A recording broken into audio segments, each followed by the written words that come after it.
शांति। आज की तारीख है 3 मई 2017। साकार महावाक्य। बाबा कहते, मीठे बच्चे, तुम ही बहुत काल से बिछड़े हुए हो। तुमने ही पूरे 84 जन्मों का पाठ बजाया। अब तुम्हें दुख के बंधन से सुख के संबंध में जाना है, तो अपार खुशी में रहो। खुशी में रहो। आज का प्रश्न, अपार खुशी किन बच्चों को सदा रह सकते हैं? उत्तर, जिन्हें निश्चय है कि 1. बाबा हमें विश्व का मालिक बनाने आया है। 2. हमारा सच्चा बाबा वही गीता का सच्चा ज्ञान सुनाने आया है। 3. हम आत्मा अब ईश्वर की गोद में बैठे हैं। हम आत्मा इस शरीर सहित बाप की बनी हूँ। 4 पॉइंट, बाबा हमें भक्ति का फल माना सदगति देने आया है। 5 पॉइंट, बाबा ने हमें त्रिकालदर्शी बनाया है। भगवान ने हमें माँ बनकर एडॉप्ट किया है। हम गॉडली स्टूडेंट हैं जो इस स्मृति व निश्चय में रहते, उन्हें अपार खुशी रहती है। जो इस स्मृति व निश्चय में रहते, उन्हें अपार खुशी रहती है।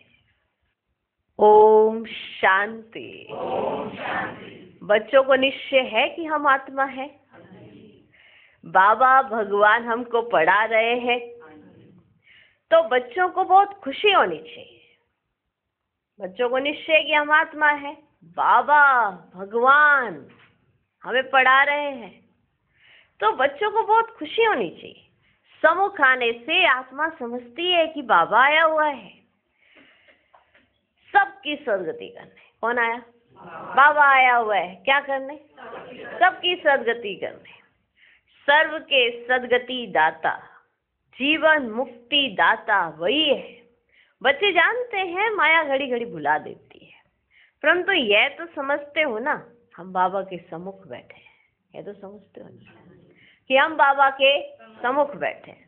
निराकार बाबा इस रथ पर सवार है। निराकार बाबा इस रथ पर सवार है। जैसे मुसलमान लोग पटका घोड़े पर रखते हैं, कहेंगे इस घोड़े पर मोहम्मद की सवारी थी, निशान रख देते हैं। यहाँ तो है निराकार बाबा की प्रवेशता। बच्चों को बहुत खुशी होनी चाहिए। निराकार बाबा की प्रवेशता है तो बच्चों को कितनी खुशी होनी चाहिए। तो स्वर्ग का मालिक बनाने वाला बाबा व विश्व का मालिक बनाने वाला बाबा आ गया है। बाबा है गीता का सच्चा भगवान। आत्मा की बुद्धि बाप की तरफ चली जाती है। ये आत्माओं का लव बाप के साथ, ये खुशी किनों को चढ़ती है? जो बहुत काल से अलग हुए हैं। बाबा खुद भी कहते हैं, मैंने तुमको सुख के संबंध में भेजा था, अब दुख के बंधन में हो। तुम अभी समझते हो सब तो 84 जन्म नहीं लेते। 84 लाख का चक्र तो कोई की बुद्धि में बैठ ना सके। बाबा ने 84 का चक्र बिल्कुल ठीक बताया है। बाबा के बच्चे 84 जन्म लेते रहते हैं। अभी तो तुम जानते हो हम आत्मा इन ऑर्गन्स द्वारा सुनते हैं, जानते हो ना। बाबा इस मुख द्वारा सुना रहे हैं, जानते हो। बाबा इस मुख द्वारा सुना रहे हैं। खुद कहते हैं, मुझे इन ऑर्गन्स का आधार लेना पड़ता है। इनका नाम ब्रह्मा रखना पड़े। प्रजापिता ब्रह्मा तो मनुष्य चाहिए ना। सूक्ष्म वतन में थोड़े कहेंगे प्रजापिता ब्रह्मा। स्थूल वतन में आकर कहते हैं, मैं इस ब्रह्मा तन में प्रवेश कर तुमको एडॉप्ट करता हूं। तुम जानते हो हम आत्माएं ईश्वर की गोद में जाती हैं, जानते हो। शरीर बिगड़ तो गोद हो ना सके। आत्मा कहती है, मैं शरीर द्वारा इनकी बनती हूँ, मैं शरीर द्वारा इनकी बनती हूँ। ये शरीर इसने लोन लिया है, ये जीव इनका नहीं है, माना ये शरीर इनका नहीं है, आत्मा ने इसमें प्रवेश किया है। तुम्हारे तन में भी आत्मा प्रवेश हुई ना? हुई ना? हुई है ना? ये बाबा भी कहते हैं मैं इनमें हूँ, मैं इनमें हूँ। ये बाबा भी कहते हैं मैं इनमें हूँ। कब बच्चा बन जाता हूँ, मम्मा भी बन जाता हूँ। ये बाबा भी कहते हैं मैं इनमें हूँ। कब बच्चा बन जाता हूँ, मम्मा भी बन जाता हूँ। जादूगर है ना। कहीं फिर इस खेल पाल को जादूगरी समझते हैं। ये जो खेल पाल है, कभी बच्चा बन जाना, कभी मम्मा बन जाना, कभी पापा बन जाना, कहीं इस खेल पाल को जादूगरी समझते हैं। ये जादूगरी नहीं, खेल पाल है। दुनिया में झूठी रिद्धि सिद्धि का काम बहुत चलता है ना। श्री कृष्ण भी बन जाते हैं। जिनका भाव श्री कृष्ण में होगा तो उनको झट श्री कृष्ण दिखाई पड़ेगा, तो बाबा श्री कृष्ण में बन जाते हैं। जिसकी श्रद्धा श्री कृष्ण में होगी तो वो बाबा को देखेगा आके, तो उसको श्री कृष्ण का दर्शन हो जाएगा, उनका साक्षात्कार हो जाएगा, तो श्री कृष्ण भी बन जाते हैं।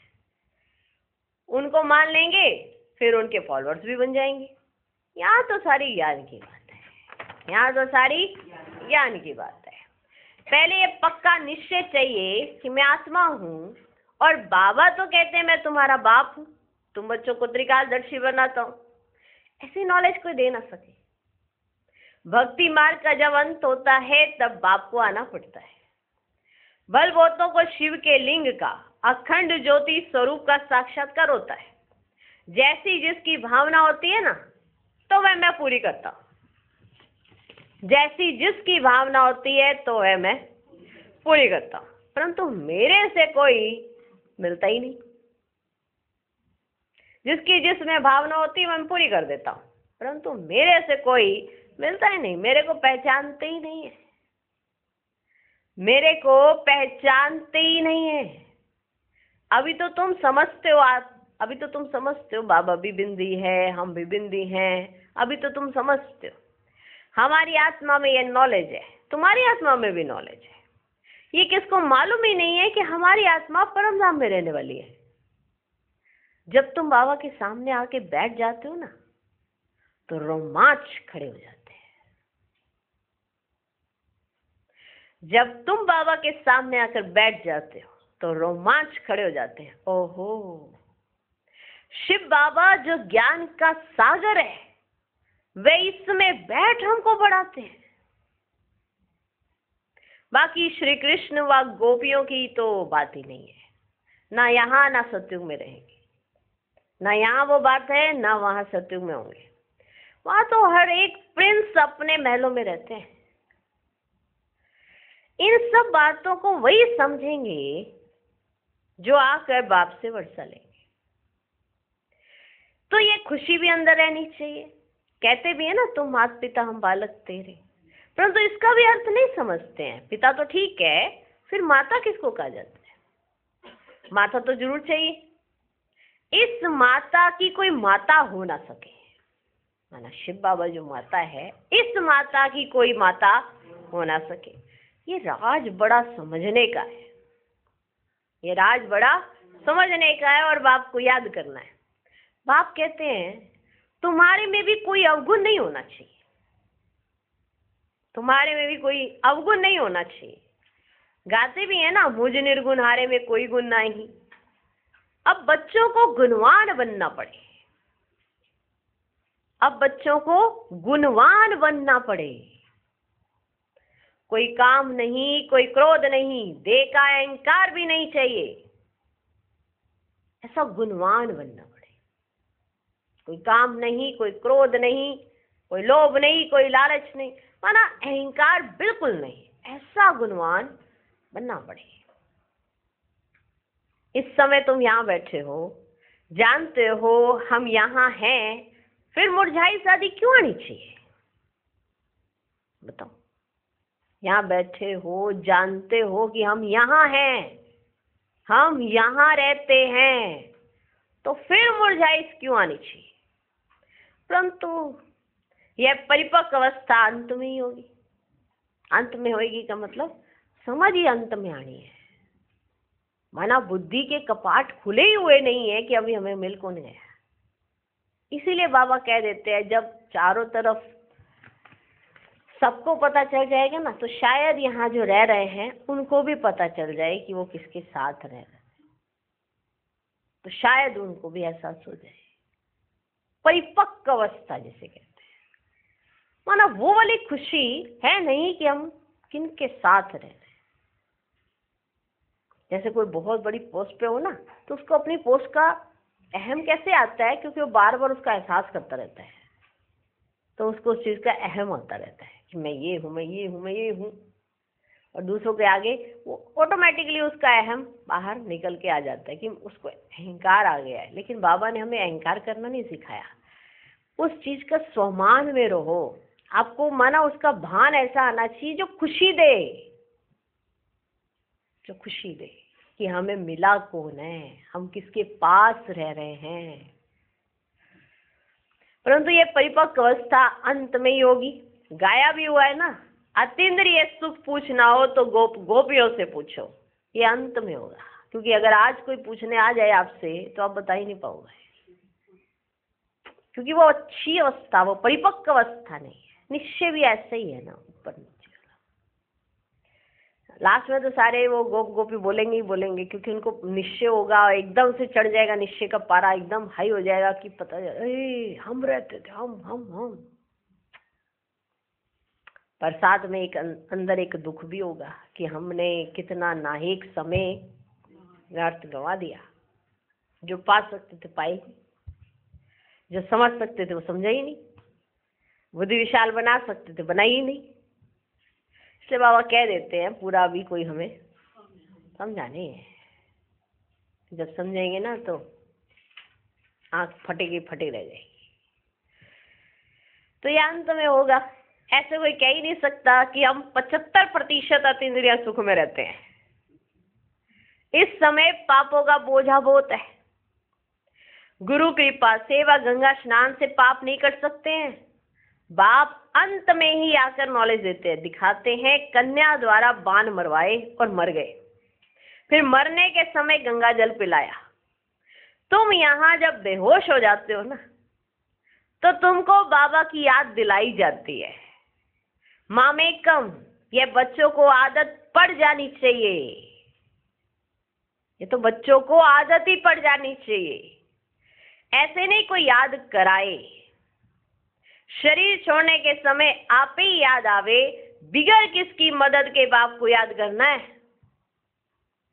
वे लोग तो मंत्र देते हैं, वे तो कॉमन बात है। उस समय बहुत मारामारी आदि होती है। तुम भिन्न भिन्न स्थान पर रहते हो, उस समय ऐसे नहीं कहेंगे शिव शिव कहो। उस समय पूरी याद चाहिए, लव चाहिए, तब ही नंबर 1 पद प्राप्त कर सकेंगे। तुम बच्चे जानते हो मैं तुम्हारा बाप हूं। कल्प पहले भी तुम बच्चों को गुलगुल बनाया था। सत्युग में योग बल से फूल बच्चे पैदा होंगे। दुख देने वाली चीज कोई वहां होती नहीं। नाम ही है स्वर्ग, परंतु वहां कौन निवास करते हैं ये भारतवासी जानते ही नहीं। शास्त्रों में ऐसी बहुत बातें लिख दी हैं कि वहां भी हिरण्यकश्यप आदि थे। ये सब है भक्ति मार्ग की सामग्री। भक्ति भी पहले सत्व प्रधान होती है, पीछे धीरे धीरे तमो प्रधान होती जाती है। बाप कहते मैं तुमको आसमान पर चढ़ाता हूं, मैं तुमको आसमान पर चढ़ाता हूं, तुम धीरे धीरे नीचे आ जाते हो। मनुष्य कोई की महिमा है ही नहीं। सर्व का सदगति दाता एक ही बाप है। बाकी गुरु लोग अनेक प्रकार की तीर्थ यात्रा आदि सिखलाते हैं, फिर भी नीचे गिरते रहते हैं। भक्ति मार्ग में मीरा को भल साक्षात्कार हुआ, परंतु वह कोई विश्व के मालिक थोड़े बने। तुमको तो बाबा कहते हैं जिन बनो। क्या कहते हैं? जिन बनो। क्या कहते हैं? जिन बनो। तुमको काम देता हूं, सिर्फ अलफ बे को याद करते रहो। अलफ माना अल्लाह, बे माना बादशाही। सिर्फ यही काम देता हूँ, याद करते रहो। अगर थक जाएंगे, याद नहीं करेंगे तो माया कच्चा खा जाएगी। थक गए, नहीं वो तो थक गए, अब याद नहीं होती है, हमसे नहीं होता, अब हमसे नहीं चला जाता। वरना थक गए तो फिर माया कच्चा खा जाएगी। एक कहानी भी है ना, जिन खा गया। बाबा भी कहते हैं तुम याद नहीं करेंगे तो माया कच्चा खा जाएगी, पकाएगी भी नहीं, कच्चा खा जाएगी। पता ही नहीं चलेगा कैसे बुद्धि भ्रमित हो गई। याद में बैठने से खुशी चढ़ती है। बाबा हमको विश्व का मालिक बनाते हैं। बाबा सामने बैठे हैं, बाबा सामने बैठे हैं। तुम आत्माएं सुनती हो? मीठे लाडले बच्चे, मैं तुमको मुक्ति धाम में ले चलने आया हूँ। भल वापिस जाने की कोशिश बहुत करते हैं, परंतु कोई जा नहीं सकते। कलयुग के बाद सतयुग, रात के बाद दिन आना ही है। तुम जानते हो सतयुग में हम ही होंगे। बाबा फिर से हमको राज्य भाग्य दिला रहे हैं। खुशी का पारा चढ़ेगा अंत में, क्योंकि पहचान ही अच्छी रीति अंत में होनी है। अभी तो इतना पापों का बोझ है कि आंख पूरी खुलती ही नहीं, बाबा को पहचान ही नहीं पाते। लेकिन अगर अंत में खुशी का पारा चढ़ा तो प्राप्ति तो कुछ नहीं हो पाएगी ना। वो तो समय जीत लेगा, वो समय जीतेगा तो फिर तो सबको पता ही चलेगा। लेकिन आज समय से पहले जिसने समझा, जिसको पहचान हो गई, उसको खुशी का पारा चढ़ जाएगा। एक रस सुना, बाबा फिर से हमको राज्य भाग्य देते हैं। खुशी का पारा चढ़ेगा अंत में, जब फाइनल होंगे विनाश हो जाएगा। तुम साक्षी होकर देखते रहेंगे। खूने नाहक खेल है ना। क्या गुनाह किया है जो मारने लिए बम शादी बनाए हैं? बताओ, क्या गुनाह किया है जो मारने के लिए बम शादी बनाए हैं? मरेंगे तो सही। वे भी समझते हैं हमको कोई प्रेर रहे हैं, उन्हें भी समझ आता है कि हमको ना कोई प्रेरणा दे रहा है। जो नहीं चाहते भी हम यह बम शादी बनाते हैं, उनको भी ये समझ आती है कि ये सब बनाने से होना तो सबका विनाश है, हमारा भी हो जाएगा, सामने वाले का भी होगा। मालूम है उन लोगों को। जो नहीं चाहते भी हम यह बम शादी बनाते हैं। खर्चा तो बहुत होता है, खर्चा तो बहुत होता है। मनुष्य ही तो बना रहे होंगे ना ये बम्स वगैरह, खर्चा तो बहुत होता है। ड्रामा में नूंद है, इनसे विनाश होना ही है। अनेक धर्म बीच एक धर्म राज्य कर ना सके। जब अनेक धर्म है और उसके बीच में एक धर्म राज्य चल ना सके, इसलिए अनेक धर्मों का विनाश हो, एक सत्य धर्म की स्थापना होती है। अब अनेक धर्मों का विनाश हो, एक धर्म की स्थापना होनी है। तुम जानते हो हम बाबा की श्रीमत पर राज्य स्थापन कर रहे हैं। वह फिर चले जाते हैं मैदान पर ड्रिल आदि सीखने के लिए। हम तो श्रीमत पर राज्य भाग्य ले रहे हैं ना, और विश्व को वापस स्वर्ग बना रहे हैं। लेकिन वो अपना राज्य लेने के लिए क्या करते हैं? ड्रिल करने के लिए, मना सीखने के लिए मैदान पर चले जाते हैं। समझते हैं मरना और मारना है, मना मरेंगे भी और मरेंगे भी, समझते हैं। यहाँ तो वह बात नहीं। बहुत खुशी रहनी चाहिए कि बाबा आया है, बहुत खुशी रहनी चाहिए कि बाबा आया है। प्राचीन भारत का राजयोग निराकार भगवान ने ही सिखाया था, नाम बदल कर श्री कृष्ण रख दिया है। सन्यासी लोग समझते हमारा ही प्राचीन योग है, वो समझते हमारे पास जो योग है ना वही प्राचीन योग है। तुमको कितना अच्छी रीति समझाते हैं, तुमको कितना अच्छी रीति समझाते हैं। बच्चे मुझे पहचानते हो? बच्चे मुझे पहचानते हो? मैं तुम्हारा बाप हूँ। मुझे ही पतित पावन ज्ञान का सागर कहते हो। श्री कृष्ण तो पतित दुनिया में आ न सके, श्री कृष्ण को फिर द्वापर में ले गए। कितनी गलत फहमी है, बिल्कुल तमो प्रधान बन गए। मैं आता ही तब हूँ जब सबको मुक्तिधाम में ले जाना है। तुम जानते हो हम पढ़ रहे हैं, हम गोल्डी स्टूडेंट हैं। ये सिमरन करते रहो तो रोमांच खड़े हो जाएंगे। हम गॉडली स्टूडेंट हैं, ये सिमरन करते रहो तो रोमांच खड़े हो जाएंगे। बाबा तुम बच्चों को ज्ञान का गर्भ धारण करा रहे हैं। कितनी वंडरफुल बात है। बाबा तुम बच्चों को ज्ञान का गर्भ धारण करा रहे हैं, फिर तुम यह भूल क्यों जाते हो? बच्चा पैदा हुआ और बाबा कहने लग पड़ा। समझ जाते हम वारिस है, तो निरंतर दादे को याद करो, तो निरंतर दादे को याद करो। बाबा मत देते हैं, बच्चे का मां शत्रु है, इसने तुमको आदि मध्यांत बहुत दुख दिया है। यह है मृत्यु लोग वैशाल्य, राम शिवालय बनाते हैं जिसमें देवी देवता धर्म का राज्य होता है, परंतु उन्होंने कैसे राज्य लिया, कब लिया, ये तुम अब जान गए हो। वे समझते गॉड गॉडेज कभी पुनर्जन्म नहीं लेते। किस एक बड़े को समझ में आ जाए ना तो आवाज फैल जाएगा। कोई बड़ा व्यक्ति समझ जाए ना कि यार राइट है, तो छोटो भाई अपने आप मैसेज चला जाता है, अच्छा उसने समझा तो फिर तो राइट ही होगा, ऐसे समझ लेते हैं ना। कहते हैं ना कि छोटे क्या समझते हैं, तो बड़ा तो इंटेलिजेंट है, तो समझ के ही उसने समझा होगा। किस बड़े को समझ में आ जाए ना तो फिर आवाज फैल जाएगा। गरीब की तो कोई बात नहीं सुनते। तुम्हारे में भी ना नंबरवार धारणा वाले, सबकी एक जैसी धारणा नहीं है। तुम्हारे में भी नंबरवार धारणा वाले। स्कूल एक ही है, टीचर एक ही है, स्कूल एक ही है, टीचर एक ही है, बाकी पढ़ने वाले सब नंबरवार है। स्कूल एक, टीचर एक, पढ़ने वाले सब नंबरवार। पढ़ाई एक, फिर भी पढ़ने वाले सब नंबरवार है। अच्छा, मीठे मीठे सिकिलदे बच्चों प्रति माता पिता बाप दादा का याद प्यार और गुड मॉर्निंग। रूहानी बाप की रूहानी बच्चों को नमस्ते। हम रूहानी बच्चों की भी रूहानी बाप को नमस्ते नमस्ते नमस्ते। Good morning good morning good morning. धारणा के लिए मुख्य सार। पहला पॉइंट, माया के वार से बचने के लिए जिन बन अलफ और बे को याद करते रहना है। सिर पर जो पापों का बोझा है उसे योग बल से उतारना है। अतीन्द्रिय सुख में रहना है। दूसरा पॉइंट, मुख से सिर्फ शिव शिव नहीं करना है, बाप से सच्चा लव रखना है। कांटों से फूल बनाने की सेवा में तत्पर रहना है।